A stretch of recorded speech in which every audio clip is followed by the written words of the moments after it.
Sadly, last week, the Lord of the Rings mod, Rise of Mordor for Attila, was forcibly taken down from Moddb. I'll go over why, how, and what this could potentially mean. Is it possibly a hint at a Lord of the Rings total war, perhaps? First of all, let's go over the initial statement made by the developers. Dear fans and players, we have received word from Moddb officials that Warner Bros. Has sent them a DMCA takedown request to remove Rise of Mordor from their databases. We are grateful to Moddb for giving us time to put our affairs in order before the page is taken down. From what we know, this has to do with copyright infringement, as Warner Bros. Holds rights to making games related to both The Lord of the Rings and The Hobbit movies. At the same time, we do not know the specific reason triggering their intervention. Seeing as we are a modification for an existing game and non-commercial project, at the moment, the only thing we can do is comply with the request from Warner Bros. And of course they say they emailed them but are currently waiting for a response.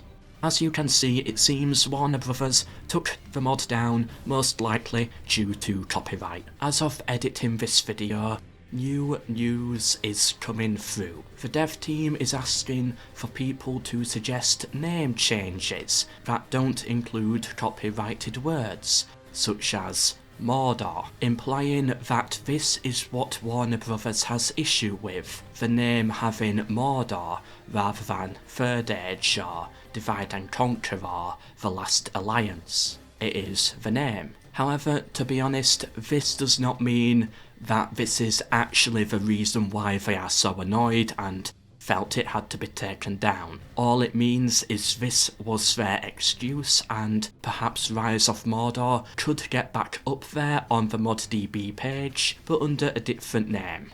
The mod has now moved over to Nexus Mods, which I will link down below in the description. Remember, they have not been forbidden to make the mod, just to take it down off the more popular site, Moddb. But it does not make sense. There's a couple of questions. Why only take down Rise of Mordor? And why now, of all times? Well, let's use the same logical analysis I use in all of my videos. We'll answer the questions using the simplest answer we can find. Why take down Rise of Mordor and not Third Age, Divide and Conquer or The Last Alliance mod, and all of the others? The only difference is the engine. Third Age and DAC are part of the classical Total War engine, old and outdated.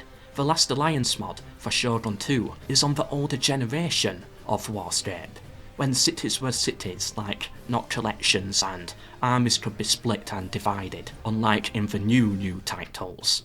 The only difference is that these are built on far older games. Okay, so why is this a problem? With our current understanding, it is not. Okay, so why could it be a problem? The only answer I can come to is that Warner Bros. Intends to make a Lord of the Rings game that they fear this mod could rival. The next question, why now? This mod has been up for a while. Why draw the line now, today? The only big major change is the developments that have been made towards editing the campaign map. A form of modding CA has seriously been trying to repress in new titles. Maybe not repress, but at least not provide adequate support for. Okay, so why does the campaign map cause a problem for Warner Bros? Again, it does not. Therefore, let us expand and think beyond what we know. Could the Lord of the Rings game perhaps be similar to Total War in style? Campaign gameplay and battle gameplay merged. Merge these two conclusions together, and what do we get? Do they fit? Yes, they do. The removal of the Rise of Mordor takes away the potential competition that they will have to face from modders, something Games Workshop, who has a deal with both CA and Warner Bros., already tried to do with Warhammer modders and artists. This has all happened before. Battle mods are okay, in their eyes, as there is no outside reason to play the battles, weakening the potential of the mod. CA said this themselves in making Shogun 1. The battles were cool, players enjoyed them, but also quickly realised that they were meaningless, which is why they also then made the campaign map. If Rise of Mordor can edit the campaign map, then suddenly competition exists, a way for the real game to get mocked and reviewed negatively if it happens to flop in comparison to the passion project that is the mod. It also, being free, offers a viable alternative to buying the game, in the off chance that the game did happen to be good. Are people seriously going to turn down a Lord of the Rings Total War because we have DAC? As great as DAC is, no. Will people turn it down for a full, complete Rise of Mordor on the modern engine? Not all will, but many more would. Reason being, Rise of Mordor Complete is more likely to be similar than a modern Lord of the Rings Total War than DAC using the old engine. No matter what CA does to a Lord of the Rings Total War, DAC will always be different and unique. Rise of Mordor would be too similar. What does this mean though? Well, I split it up into two theories. 1. Warner Brothers are making their own strategy game to compete with Total War. Or 2. Sega have an agreement with Warner Brothers to make a Lord of the Rings Total War to release alongside the Amazon series once that is out to take full advantage of all the hype.